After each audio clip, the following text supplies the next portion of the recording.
Okay, ഇനി നമുക്ക് മത്സര പരീക്ഷകൾക്ക് കണ്ടുവരുന്ന മറ്റൊരു ടൈപ്പ് ക്വസ്റ്റ്യൻ ആണ് റേഷ്യോ ഫോമിൽ അല്ലെങ്കിൽ അംശബന്ധ രൂപത്തിൽ സംഖ്യകൾ തരും, അതുപോലെ തന്നെ HCF തന്നിട്ട് അതിലെ ഓരോ സംഖ്യകളും നമ്മളോട് ചോദിക്കാറുണ്ട്.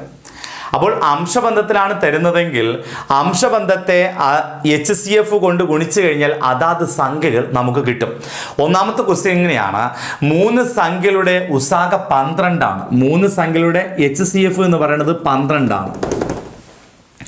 സംഖ്യകൾ 2:3:4 എന്ന അംശബന്ധത്തിലാണെങ്കിൽ സംഖ്യകൾ ഏതൊക്കെയാണ്?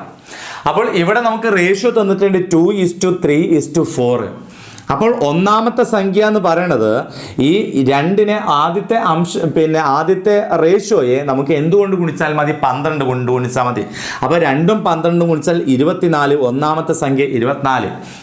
രണ്ടാമത്തെ സംഖ്യ കിട്ടാൻ വേണ്ടി രണ്ടാമത്തെ റേഷ്യോയെ നമ്മൾ HCF കൊണ്ട് ഗുണിച്ചാൽ മതി. 3ഉം 12ഉം ഗുണിച്ചു കഴിഞ്ഞാൽ 36 എന്ന് കിട്ടും. ലാസ്റ്റ് നമ്പർ നമുക്ക് കിട്ടാൻ വേണ്ടി ഈ അവസാനത്തെ റേഷ്യോയെ നമുക്ക് HCF കൊണ്ട് ഗുണിച്ചാൽ ആ നമ്പർ നമുക്ക് കിട്ടും. അപ്പോൾ 4ഉം 12ഉം ഗുണിച്ചു കഴിഞ്ഞാൽ എത്ര കിട്ടും? 48 എന്ന് കിട്ടും. ഓക്കെ അല്ലേ? അപ്പോൾ ഇതുപോലെ അംശബന്ധത്തിൽ സംഖ്യകൾ തരികയും HCFും കൂടി നമുക്ക് തരികയാണെങ്കിൽ അതാത് സംഖ്യകൾ കാണാൻ അംശബന്ധത്തെ HCF കൊണ്ട് ഗുണിച്ചാൽ മാത്രം മതി. ഇവിടെ എന്തൊക്കെയാണ് ഓപ്ഷൻ തന്നിരിക്കുന്നത്? Option A 4, 6, 8, option B 24, 36, 48.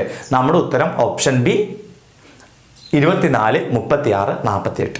Okay, ഒരു ക്വസ്റ്റ്യൻ കൂടെ ചെയ്ത് നോക്കാം. 3 സംഖ്യകളുടെ ഉസാഗ 24, അവയുടെ റേഷ്യോ 31:41:51 സംഖ്യകൾ കാണുക. റേഷ്യോ തന്നു കഴിഞ്ഞാൽ സംഖ്യകൾ കാണാൻ നമുക്ക് അതിൻ്റെ HCF കൊണ്ട് ഗുണിച്ചെഴുതിയാൽ മതി.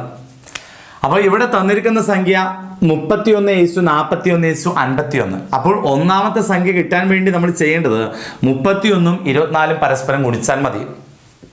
ഓക്കെ, 31 എന്ന് പറഞ്ഞാൽ 30+1 ആണല്ലോ. അതുകൊണ്ട് 24 30 കൊണ്ട് ഗുണിച്ചിട്ട് ഒരു 24 കൂടി കൂട്ടി ഉത്തരം കിട്ടും അല്ലേ?